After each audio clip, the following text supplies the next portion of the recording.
시청자 여러분 안녕하십니까? 헬로티비 뉴스 강원입니다. 첫 번째 소식입니다. 출범 1년을 맞은 최문순 3기 도정이 각종 악재에 빠지며 위기에 놓였습니다. 북미대화 교착 상태 속에 각종 평화 사업들이 표류하고 있고 레고랜드 등 현안들도 문제를 거듭하고 있는 건데요. 도가 이 같은 문제들을 극복해 반전을 이뤄낼 수 있을지 관심이 모아집니다. 보도에 성기석 기자입니다. 2021년 동계 아시안게임 남북 공동 개최 유치 포기, 춘천 세계 불꽃대회 개최 계획 철회, 레고랜드 시행사 변경 논란까지 모두 지난 1년 사이 최문순 도정에서 벌어진 일입니다.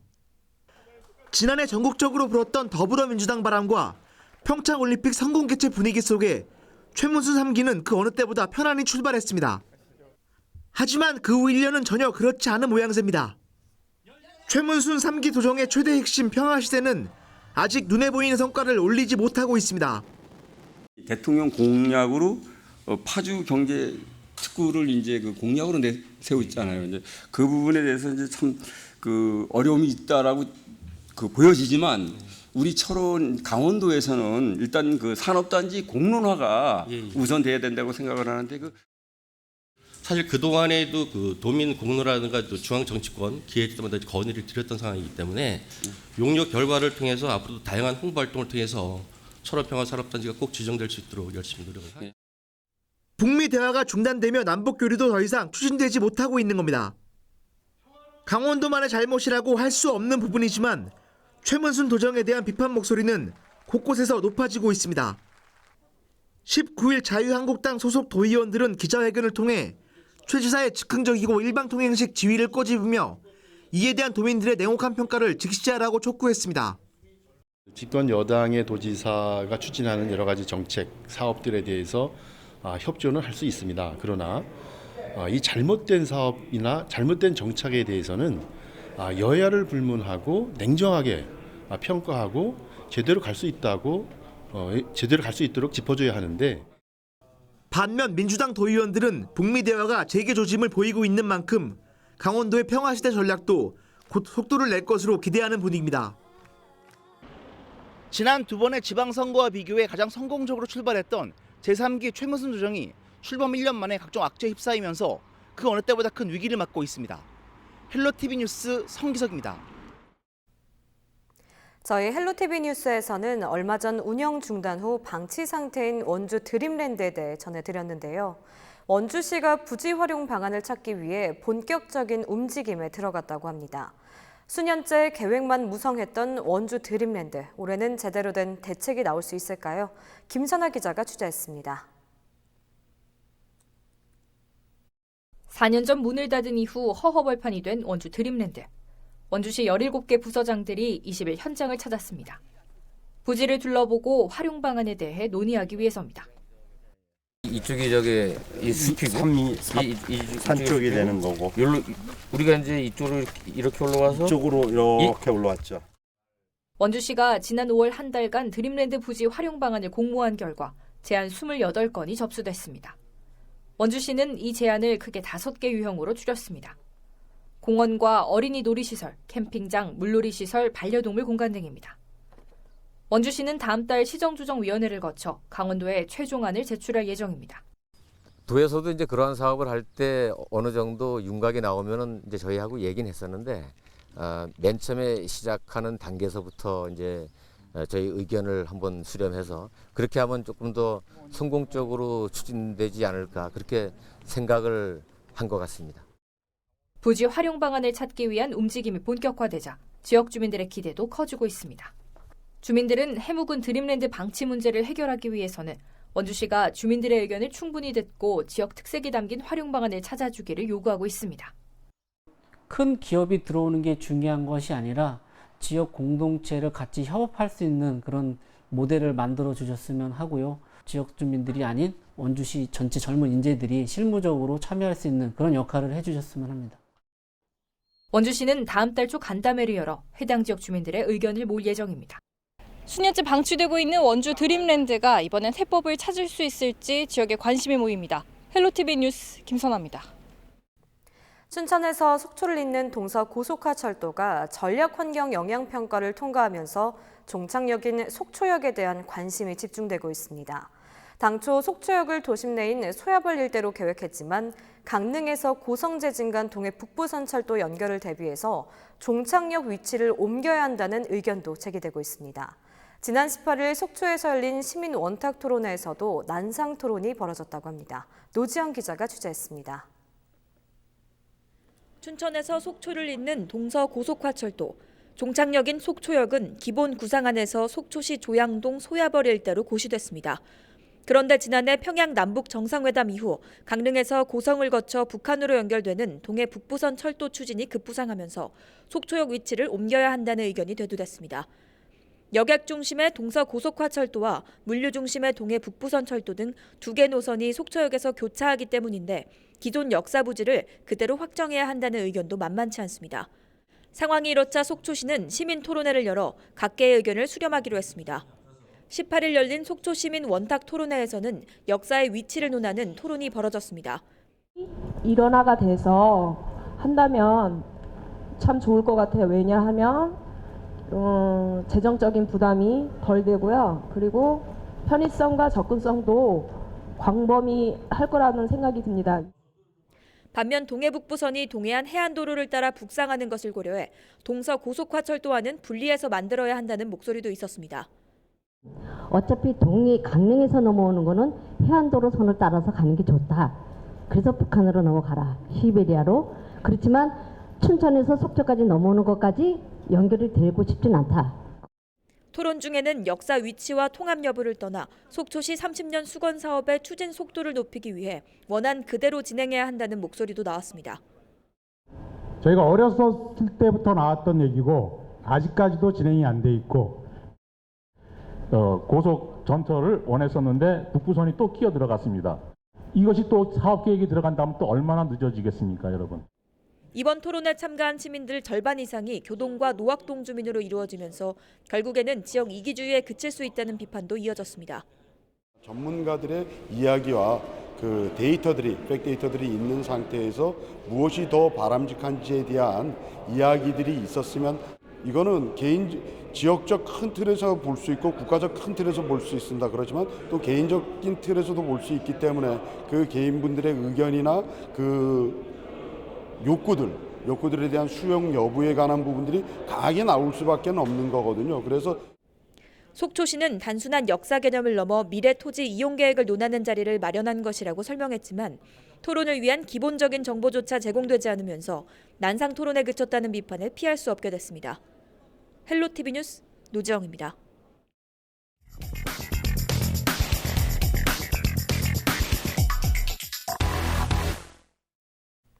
경기 침체가 이어지면서 도내 음식, 숙박업 등 소상공인들의 휴업과 폐업이 속출하고 있습니다. 진입장벽이 낮은 업종들로 소상공인들이 몰리고 있고 이로 인해 경쟁이 치열해지면서 경영난을 부추긴다고 전문가들은 지적합니다. 벼랑 끝에 내몰리고 있는 자영업자들의 현실은 어떨까요? 심층 취재 한지영 기자가 보도합니다.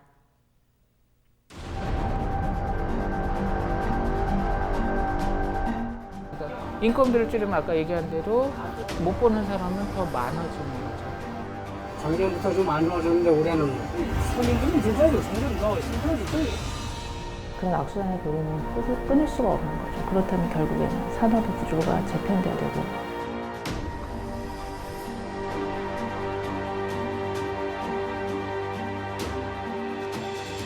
먹는 장사는 안 망한다. 밥을 굶지 않는다. 이런 이야기들을 들어보셨나요? 특별한 기술이 없어도 할 수 있고 먹지 않고는 살 수 없기 때문에 경기의 영향을 가장 적게 받는다는 내용이 담겨 있습니다. 이런 이유로 창업을 꿈꾸는 많은 분들이 가장 먼저 또 가장 쉽게 뛰어드는 분야이기도 한데요. 최근에는 중심 상권에서도 심각한 경영난으로 문을 닫는 업체들이 늘고 있습니다. 춘천의 한 대학가 주변 식당입니다. 학생들이 몰리던 평일 낮이지만 식당 안은 한산하기만 합니다. 경기가 어려워지면서 상대적으로 가격이 저렴한 학교 식당 등으로 손님들이 발길을 돌리기 때문입니다. 불황의 늪이 깊어지면서 인건비는 부담으로 작용합니다. 궁여지책으로 직원을 줄이고 부족한 일손은 대출을 받아 자동 주문기계와 세척기 등을 사들여 대처하기도 합니다.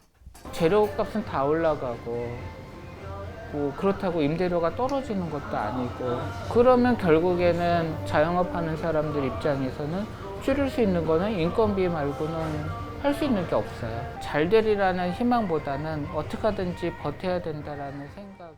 그나마 그것도 나은 사정입니다. 매출 부진에 따른 월세와 관리비 등을 감당하지 못한 업체들은 보증금을 까먹고 권리금까지 포기한 채 문을 닫을 수밖에 없습니다.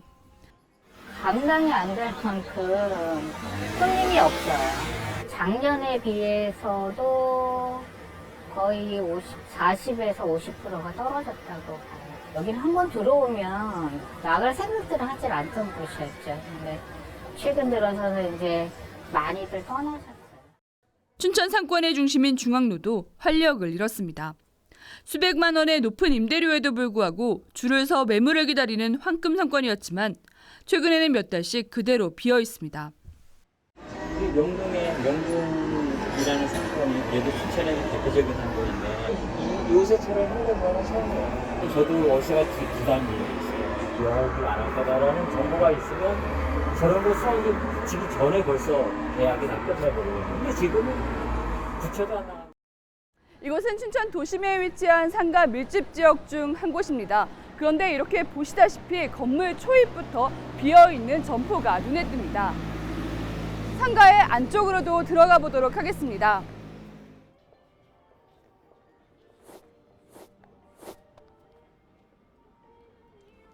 안쪽으로 들어오면 이렇게 마치 이가 빠진 듯이 임대 광고만 덩그러니 남아있는 빈 점포들이 즐비합니다.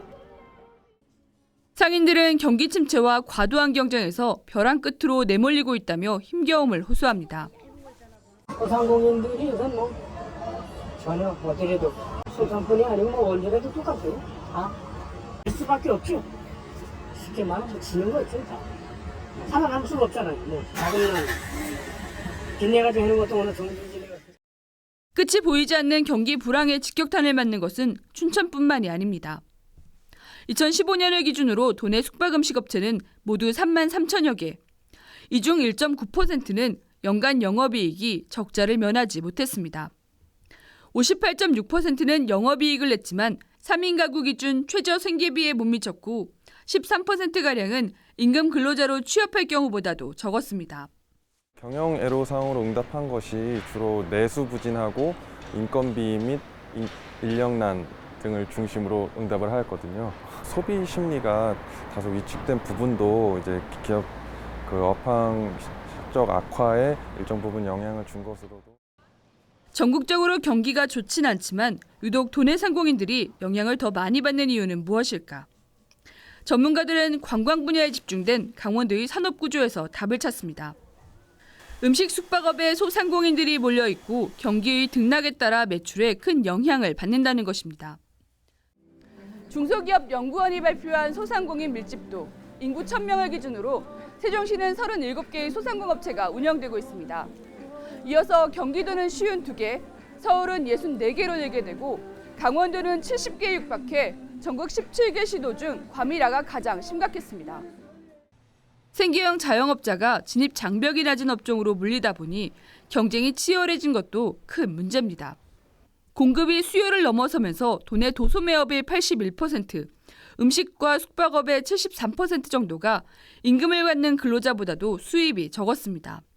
경제가 어떤 침체 위기로 갔을 때 가장 먼저 소비를 줄이는 것이 어떤 레저나 아니면은 내가 누릴 수 있는 어떤 쉼에 있어서의 어떤 소비이기 때문에 매출액은 떨어지다 보니까 폐업률도 높아지고 전반적으로 지역 경제에 미치는 영향이나 타격이 크더라고요. 전문가들은 경쟁력이 낮은 소상공업을 협동조합 형태로 육성하거나 규모화해 경쟁력을 높일 수 있도록 하는 정책적 지원이 뒤따라야 한다고 밝혔습니다.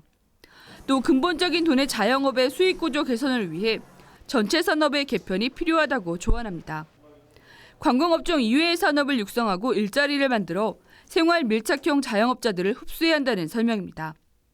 IT라든지 아니면은 AI라든지 이런 것들에 대한 지식을 갖고 있는 인구가 유입돼서 산업들을 만들어가면 기업들을 만들어가면은 이제 이런 그러니까 뭐 숙박업이라든지 외식업이라든지 이런 구조적인 문제에서 탈피할 수 있는 미래형의 산업이 조성될 수 있는. 체계적인 준비 없이 생계를 위해 뛰어드는 영세 자영업자들.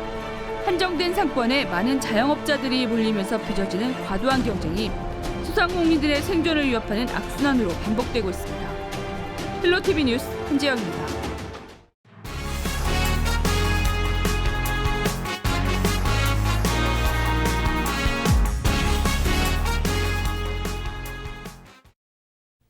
조형물 공모사업과 관련된 정보를 브로커에게 누설한 혐의로 재판에 넘겨진 강원도와 강릉시 공무원들에게 각각 실형이 선고됐습니다.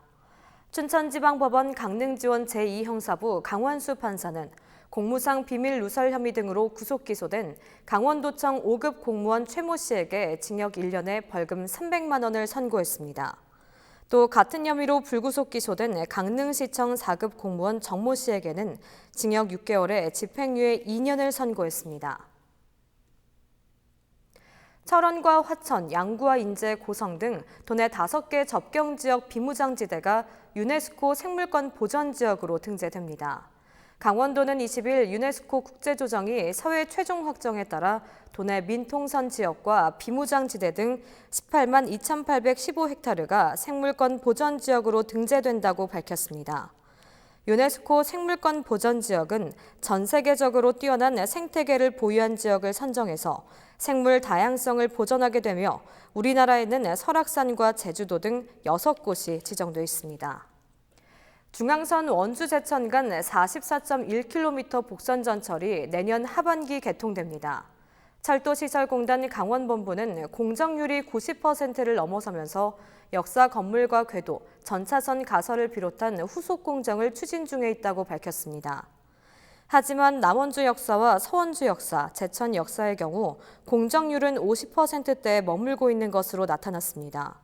서원주역은 내년에 개통하는 원주 제천 복선 전철뿐만 아니라 현재 운행 중인 KTX 강릉선과 2023년 개통 예정인 여주 원주 수도권 전철이 교차하는 대규모 환승역입니다. 원주 혁신도시의 드라마 세트장과 VR 체험시설을 갖춘 대규모 영상 테마파크가 조성될 예정입니다. 원주시는 최근 영상 전문 기업이 영상 콘텐츠 소프트웨어 지능 시설을 건립하기로 하고 본격적인 절차에 들어갔다고 밝혔습니다. 시설은 11,000여 제곱미터 부지에 지상 11층, 지하 2층 규모로 올해 하반기 착공해 2021년 개관을 목표로 하고 있습니다. 이 업체는 시설 완공 후 본사도 원주로 이전할 예정이어서 미디어 사업 인프라 조성에 따른 일자리 창출 효과도 기대되고 있습니다. 우리 지역의 이슈 콕 짚어봅니다. 헬로 이슈 토크. 도내 현안과 이슈에 대해 짚어보는 시간입니다. 지난주 뇌물수수 혐의로 재판을 받던 한교 횡성군수에 대한 대법원 최종 판결이 나왔습니다. 징역 1년에 집행유예 2년, 결국 군수직을 상실했는데요. 민선 7기 첫 직위 상실에 공직선거법 위반으로 재판 중인 나머지 7명의 시장 군수 역시 긴장하고 있습니다.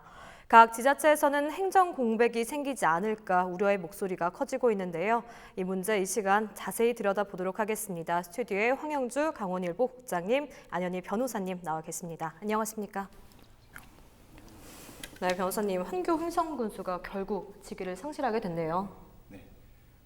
지난 13일 뇌물수수 혐의로 재판을 받아오던 네. 한교 군수에 대해서 대법원이 직위 상실형인 상고 기각 판결을 선고를 했습니다. 네. 한 군수는 지난 2015년에 지역 부동산 개발업자로부터 현금과 골프 접대, 외화 등을 받은 혐의로 이제 기소가 됐었고요. 네. 1, 2심에서 직위 상실형을 선고를 받고 상고를 했지만 상고심을 담당한 대법원 재판부 역시 한 군수가 기존에 친분이 있었던 지역 개발업자로부터 돈을 받기는 했지만 네.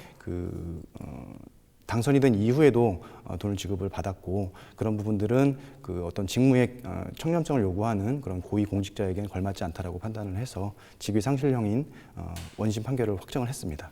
네, 한규 횡성군수의 경우 내년 총선까지 노리고 있는 걸로 알고 있는데 이렇게 되면 한규 군수, 한국 정치 행보 역시 좀 어려운 거 아닌가요? 네.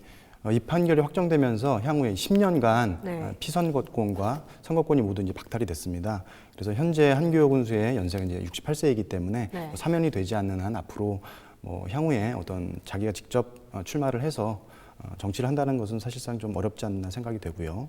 또 횡성군수로서 불명예스러운 이제 마무리를 하게 됨으로써 네. 본인은 물론 국민들에게도 좀 큰 충격을 주고 있습니다. 다만 지역에서는 여전히 신망과 명성이 있는 분이기 때문에 향후 어떤 마쿠에서의 영향력을 통해서 어떤 일정 부분 역할을 하지 않을까 그렇게 생각은 되고 있습니다. 네, 사실 한교 횡성군수 하면 3번이나 군수에 당선될 정도로 지역 주민들에게 참 신망이 두터웠잖아요. 근데 사실 지난 선거에도 뇌물수수 혐의를 받고 있는데도 불구하고 이렇게 무소속으로 선거를 치러서 당선이 된 거잖아요. 그런 만큼 이번 결과 또한 좀 지역 주민의 상실감이 클 것 같은데 지역 주민들의 반응이 좀 어떤가요? 네, 그렇습니다. 한규호 군수가 이제 그 직위 상실령을 받음으로써 네. 그동안의 그 성과 그리고 노력에 대해서 평가를 해줘야 된다는 이런 동정론이 있는 반면에 네. 또 당연한 결과라는 이렇게 필연론 이렇게 서로 대립을 하고 있는데 좌우지당 간에 지역의 군수가 불명예 퇴진했다는 것은 지지를 하든 지지를 안 하던 사람은 모두 상실감이 클 것으로 보입니다. 특히 이제 횡성 지역 같은 경우는 전임 군수들은 불명예 퇴진을 했기 때문에 네. 지역적인 불명예라는 점을 우리가 감안을 한다면은 그 공무원들이나 주민들이 좀 앞으로 선거에 있어서 심각하게 좀 염두를 해둬야 되지 않을까 생각이 되고요. 특히 이제 이런 부분들을 지역의 명예를 회복하기 위해서는 공무원들이 이제 그 군수 상실로 인한 행정 공백을 얼마만큼 잘 메워주느냐, 좌고우면하지 않고 주민들을 위한 군정을 어떻게 펼쳐나가느냐가 가장 중요하다고 보고요. 네. 또한 군수 권한 대행 체제가 거의 1년 가까이 이제 앞으로 이끌어야 되는데 지금 부군수가 이제 권한 대행 체제를 맡고 있습니다만은 군수 권한 대행이 강력한 카리스마로 예를 들면 이제 군수가 이제 행정 공백이 오므로써 벌써 공무원들 사이에서는 줄서기가 있을 수도 있다고 저는 판단을 하고 있습니다. 네. 충분히 그럴 개연성이 높고요. 이런 부분에 있어서 그 군수 권한 대행이 강력한 힘으로 밀어붙여서 공무원들이 중립에 있어서 군정에만 매진할 수 있도록 할 수 있는 그 능력은 군수 권한 대행이 가지고 있기 때문에 이런 부분을 좀 염두에서 앞으로 군정을 펼쳐 나간다면은 행정 공백을 최소화할 수 있고 또 그 공무원들의 그 심기일전 이렇게 하는데 그 군수 권한 대행이 좀 독려를 해주고요. 그렇게 함으로써 주민들의 피해를 최소화할 수 있다라고 저는 생각을 하고 있습니다. 네, 그렇군요. 사실 안은희 변호사님이 현재 횡성에 거주하시잖아요. 횡성 주민들의 좀 결과 반응이 좀 궁금한데 어떻습니까? 네, 저희가 이제 재판이 있은 이후에 그 네. 주민분들과 이제 여러분과 이제 이야기를 좀 나눠봤었는데요. 네.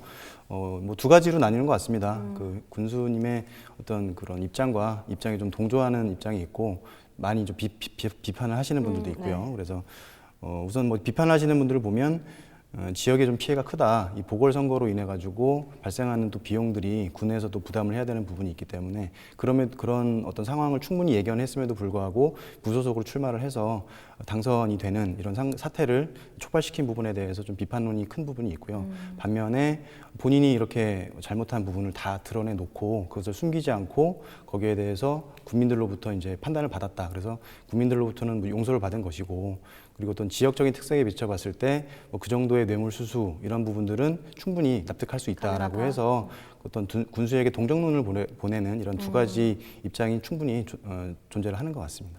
네, 횡성 주민의 반응에 대해서 이제 말씀을 해주셨는데 사실 수장의 부재로죠. 행정상의 공백이 좀 불가피해졌잖아요. 근데 이에 추진 중인 주요 현안들에도 좀 차질이 있지 않을까라는 우려의 목소리가 있는데 이 부분에 대해서는 좀 국장님 어떻게 보시나요? 우려가 아니라 사실입니다. 네. 일단 그 군수가 공백 상태이기 때문에 행정 공백은 불가피한 거고요. 앞으로 우려되는 부분들이 이제 그 법원의 판결이 있는 날 그 한규호 군수가 그 농업인 체육대회에 참석을 해서 그날 이제 국방부에 그 군부대 소음 문제 해결하는 그런 그 서한문도 전달을 했었고 네. 또 이제 그 이후에는 이제 그 사과문도 이제 그 발표한 걸로 알고 있습니다만은 일단 내년 4월 15일까지는 이제 고난 대행 체제로 가기 때문에 그동안 이제 횡성이 중점적으로 추진해왔던 또 한규호 군수가 중점적으로 추진해왔던 그 원주 상수원 보호 해제의 문제 이런 것들이 아무래도 추진에 차질이 예상되고요. 네. 물론 뭐 주민대책위원회가 구성이 돼서 관계기관과 이렇게 접촉을 해서 풀어날 그런 준비가 돼 있습니다만은 아무래도 군수가 있는 것과 없는 것의 차이는 있겠죠. 네. 예.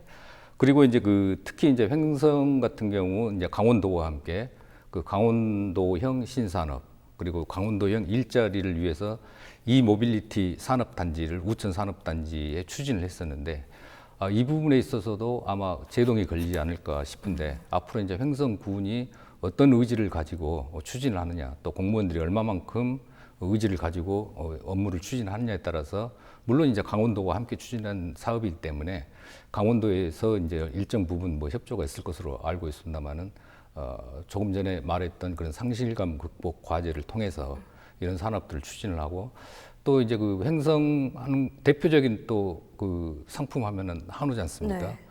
그래서 이제 그 횡성 한우 축제가 해마다 열리고 있는데 브랜드 통합도 지금 여전히 지금 미국에 빠져 있고요. 또 이런 부분들도 문제가 되지만은 이제 군부대 소음 문제 이런 부분도 해결하기 위해서 지금 한규호 군수가 이제 막 조사 용역을 시작을 했었거든요. 그래서 이런 군정의 이제 그 새로운 바람 또 군정에서 그동안 현안들을 해결하기 위해서 추진하는 과정에서 이런 불상사가 일어났고 무엇보다도 한규호 군수가 이제 그 조직 개편을 통해서 강력한 그 횡성군을 이끌어 보고자 추진을 했었는데 이것은 분명히 이제 제동이 걸릴 것으로 예상이 됩니다. 그래서 앞으로 이제 횡성군의 군 행정이 어떻게 펼쳐져 나가는가에 대한 강원도민들의 눈이 귀추가 주목되고 있다는 점에서 신경을 써야 될 것으로 보입니다. 꽤나 많은 현안들을 맡고 있었기 때문에 그에 대한 네, 공백이 그렇습니다. 좀 예상되는데 변호사님은 그럼 이런 행정 공백에 대한 우려 어떻게 좀 보십니까? 뭐 행정 공백에 대해서는 뭐 많은 좀 비판이 있고요. 네. 지금 부군수님께서 이제 그 직위 상실에 따른 네. 대행체가 지금 진행이 되고 있는데 뭐 공무원들 사회에서는 크게 동요가 있는 것 같지는 않습니다. 왜냐하면 이것이 뭐 이미 오래전부터 예견됐었던 일이기 때문에 공무원 내부적으로는 이미 뭐 대행 체제를 준비를 하고 있었고 충분히 뭐 하고 있기 때문에 뭐 향후에 다만 이제 그 보궐선거가 시작되면서 지금 국장님께서 말씀하셨지만 그 어떤 그 향후 그 선출이 예상되는 그 군수에 대한 네. 줄대기라든지 그런 부분들이 좀 걱정이 되기는 하지만 뭐 크게 걱정될 일은 아니라고 생각을 합니다. 네, 방금 주석이라고도 말씀을 해주셨는데 벌써부터 주인 없는 자리를 차지하기 위해서 좀 치열한 눈치 싸움이 시작됐다고 들었는데 이 부분에서도 좀 설명해 주실까요, 국장님? 눈치 싸움이라기보다도 네. 이미 이제 물밑에서 싸움이 시작이 됐습니다. 네. 이미 이제 그 입지자들은 조용히 움직이고 있고 선거법에 저촉되지 않은 범위 내에서 움직이고 있는 건 사실이고요. 네. 한 10여 명 정도가 거론이 되고 있습니다. 일단 이제 더불어민주당에서는 지난해 6.13 지방선거에서 한 1,600여 표 차로 그 낙선한 장신산 군의원, 전 군의원이죠. 그분이 준비를 하고 있고 네. 또 같은 횡성 군의원 출신인 이관영 전 도의원 등이 이제 민주당에서 움직이고 있고 또 현재 민주당 소속 횡성 군 의원으로서 유일하게 재선 의원인 그 병기섭 군의장도 주변에서 출마설이 이렇게 솔솔 나오고 있습니다. 네. 그리고 이제 자유한국당에서는 6.13 지선 때 출마를 했던 김명기 전 강원농협본부장 이분이 이제 다시 한번 출마할 것으로 저희들이 조심스럽게 전망을 하고 있습니다. 네. 여기에 이제 진기엽 도의원 그리고 함종국 도의원, 한창수 도의원 등도 이제 거론되고 있고 박명석 국민통합위원장도 이제 후보로 거론이 되고 있습니다. 네. 물론 이제 그 박두희 횡성 부군수 지금 고난 대행을 맡고 있는 부군수도 거론되고 있습니다만은 아직까지 그 고난 대행은 박 고난 대행은 뭐 행정에 전념하겠다 해서 출마의 뜻을 밝히지 않고 있고요. 네. 바른미래당에서도 이제 전인택 도당 수석 그 부위원장이 조심스럽게 출마를 저울질하고 있다는 이런 소문이 들리고 있습니다. 네. 그리고 이제 이 밖에도 이제 그 횡성에서 선거철 되면은 항상 그 본인의 의지와는 상관없이 주변에서 그 권유를 하시는 분들이 계시는데 네. 그 이병헌 전 부군수 그리고 이관인 횡성포럼 회장 그리고 원재성 민주평화통일자문회의 횡성군 협의회장 등도 후보군으로 거론이 되고 있습니다. 네. 이제 이들 중에 이제 광역 의원이나 기초단체 의원들이 공천을 받게 된다면은 이제 또 이 선거판이 이제 지선판이 커지는 그 현상이 일어나서 또 다시 한번 이제 선거가 굉장히 커지는 미니 선거라고 생각을 했지만은 더 커지는 판이 될 것으로 보이고 이에 따라서 이제 각 정당들도 벌써부터 이제 각 당의 그 후보들을 이제 점검하는 등 바쁘게 움직이고 있습니다. 네, 국장님께서 치열한 눈치 싸움 이미 시작됐다라고 말씀을 해주셨는데 변호사님께서는 횡성군 보궐선거 전망에 대해서 어떻게 좀 보십니까? 뭐 제가 이렇게 많은 분들이 출마를 하는 부분들 좀 알지는 못하지만 네. 엊그제 군에서 뭐 작게나마 이렇게 스포츠 대회가 있었는데요. 그곳에 보니까 조금 전에 국장님께서 말씀하셨던 네. 그 많은 분들이 그 스포츠 대회 동호인들을 만나기 위해서 그 한 자리에 모이셔가지고 인사도 나누시고 하는 걸 보면 이번 이 사태로 인해 가지고 이 보궐선거 치러지는 부분에 대해서 많은 분들이 벌써 관심을 가지고 있구나 이런 생각을 좀 할 수가 있었습니다.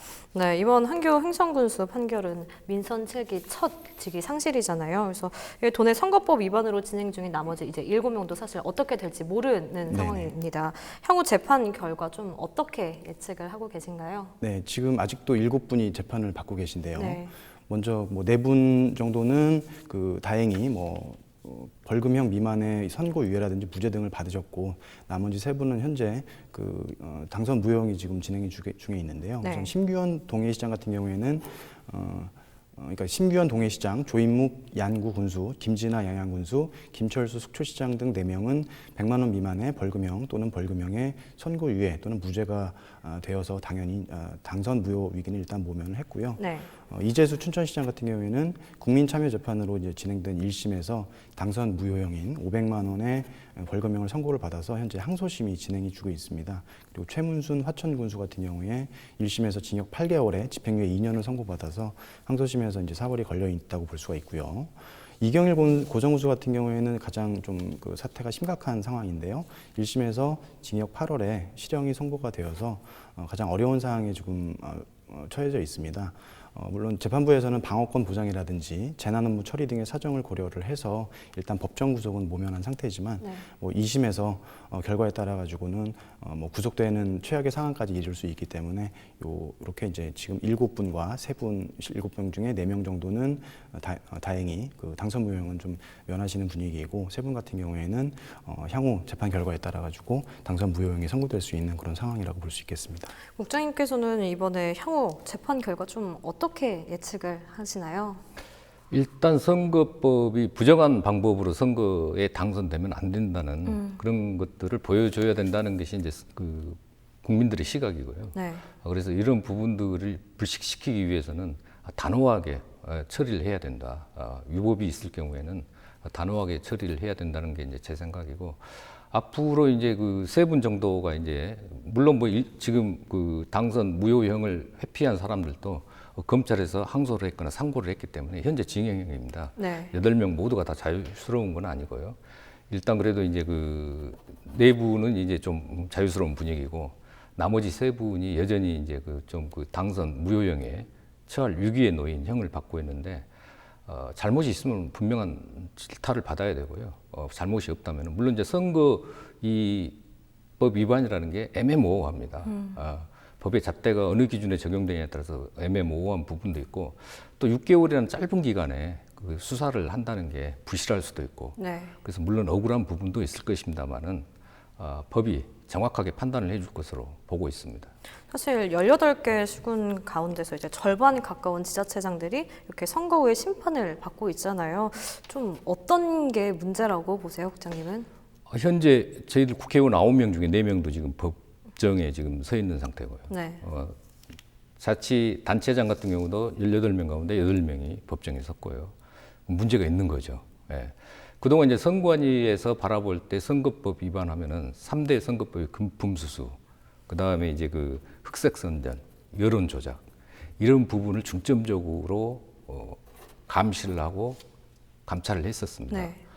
그러나 이제 후보자들이 이제 그 사이에 있는 이게 선거법 위반일까라는 무슨 사전 선거 운동이죠. 정확한 단어로는 사전 선거 운동이지만은 가볍게 생각하고 그냥 인사하는 나는 노인정에 가서 인사를 나눈다거나 뭐 식사를 한번 대접을 했다거나 이런 부분도 아니면 행사를 참석을 했다거나 가서 명함을 돌렸다거나 이 정도는 괜찮겠지 하는 그런 생각들 때문에 지금 선거법 위반이 속출하고 있거든요. 그래서 요즘 선거법 위반은 그 3대 중점 선거법 위반에 걸린 사람들이 거의 없습니다.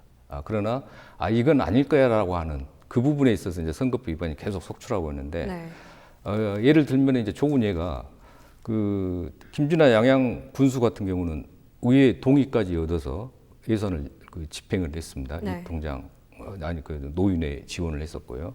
70만 원 정도를 지원을 했었고 최문순 하청 군수 같은 경우는 선관위에 질의를 했습니다. 이 통장 연합회 체육대회 예산을 지원해도 되느냐? 선관위에서 지원해도 된다. 그래서 그 자문을 받고 또 실무 검토 다 거쳐서 집행을 했는데 무슨 차이냐?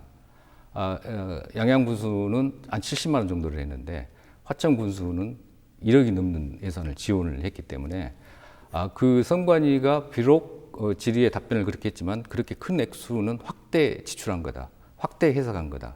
이게 선거법 위반이라는 거죠. 그게 이제 일반인으로서는 애매모호한 겁니다. 법의 잣대가 어느 선에서 적용이 되느냐에 따라서 선거법 위반이고 아니고가 갈리기 때문에 이런 부분들에 있어서 이제 후보자들이 이 정도는 괜찮을 거다라는 건 아니라는 생각을 절대 버려야 되고요. 눈꼽만큼도 의심할 그 선거법 위반 행위는 하지 않아야 된다.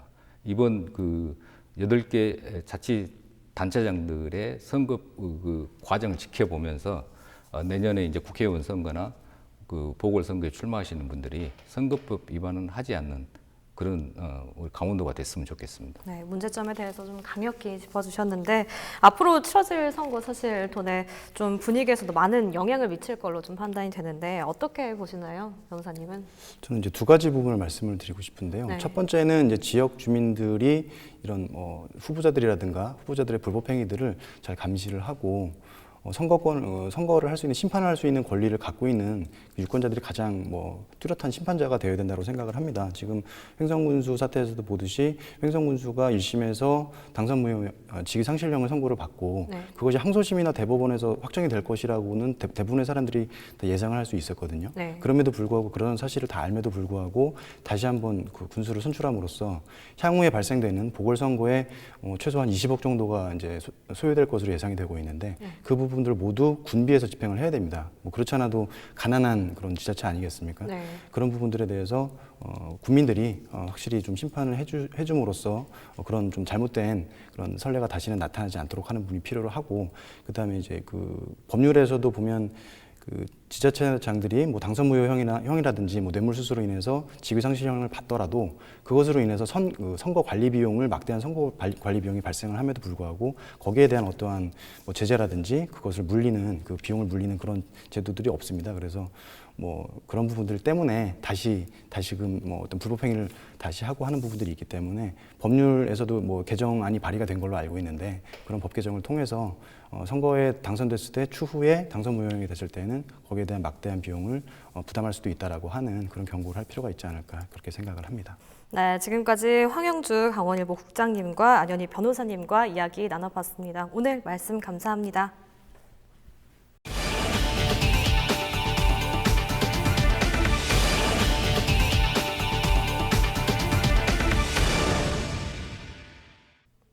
저희 헬로티비 뉴스에서는 소셜미디어를 더 쉽게 접하는 뉴스토리를 만들고 있는데요. 이번에는 강릉의 최고의 축구 매치, 강릉 단오제 축구 정기전을 담아봤습니다.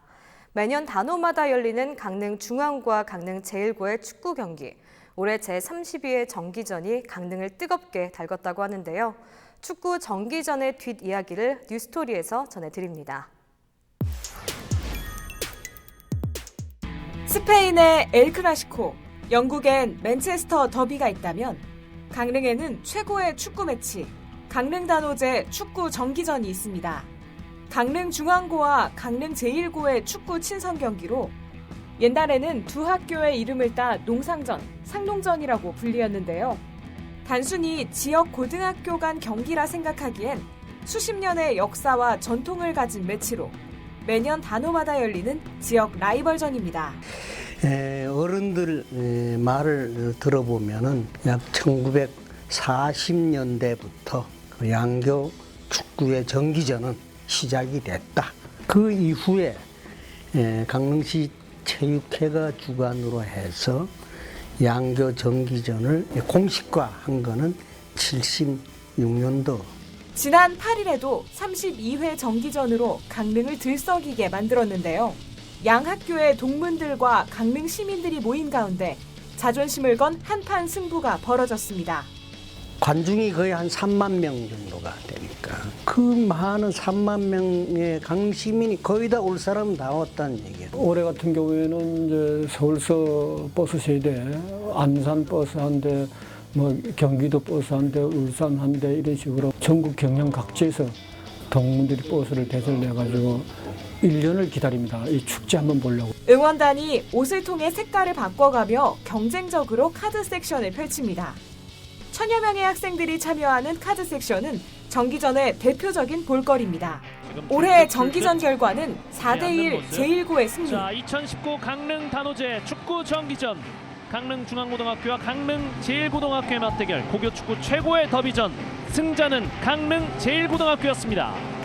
그러나 두 학교에게 정기전은 단순한 친선 경기 이상의 의미를 가지고 있습니다. 중앙고도 늘 만만치 않은 영원한 맞수이기 때문에 우리는 그 골 많이 나고 많이 먹고가 중요한 게 아니라 이러한 과정을 통해서 양교가 이제 다시 이제 뭉치고 또 경쟁심으로 축구를 육성시키고 지든 이기든 서로가 박수치고 끝나는 행사입니다.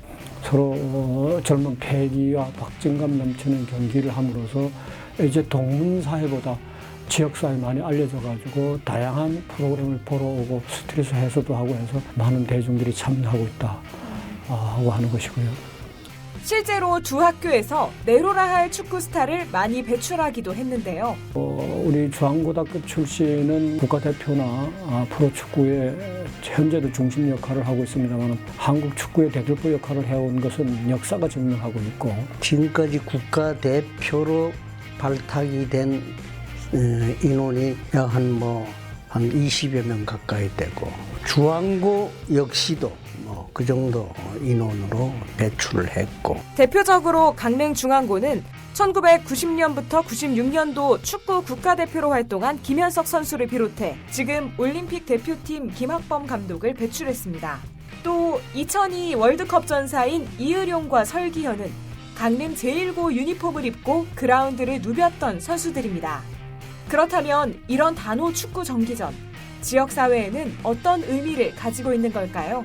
이게 단호 기간 중에 하는 거기 때문에 그 인근 지역에 강릉을 가까이 있는 그 시골 지역에서는 이 농번기를 끝마치고 그 구경 오는 시민도 상당히 많아요. 70년의 역사를 갖고 있다 보니 이것은 이제 양교 학교의 행사가 아니고 강릉 시민의 행사로 발전시키고 또 승화시켜야 된다는 것을 양교가 공감하고 그렇게 노력들 하고 있는 중입니다. 이 정기전을 통해서 우리가 지금 예감할 수 있는 것은 앞으로 한국 축구의 역할을 대단히 해낼 것이다. 그리고 손흥민이 같은 국제적인 선수가 많이 양산될 것이다. 저는 그렇게 말씀을 드립니다. 그것이 우리 축구 정기전이 가지고 있는 희망이고 또 그런 산실이 될 것이다. 이렇게 판단하고 있고요. 실제로 정기전이 중단됐을 때 시민들이 요청하기도 하고 시에서 직접 예산을 지원하면서 지금까지 전통을 이어오고 있었는데요. 매년 단오 때면 지역이 들썩이는 축구 정기전부터 강원FC까지 축구 사랑은 강릉이 대한민국에서 최고라는 말이 있을 만큼 축구에 대한 열정으로 똘똘 뭉친 곳 강릉. 어느덧 정기전은 단순한 경기 이상의 강릉 축구를 대표하는 하나의 문화로 자리 잡았습니다. 내년 단오제는 직접 현장에서 축구 정기전의 열기를 느껴보시는 것은 어떨까요? 이상으로 헬로티비 뉴스를 마칩니다. 헬로티비 뉴스는 지영민과 함께합니다. 시청해주신 여러분 고맙습니다.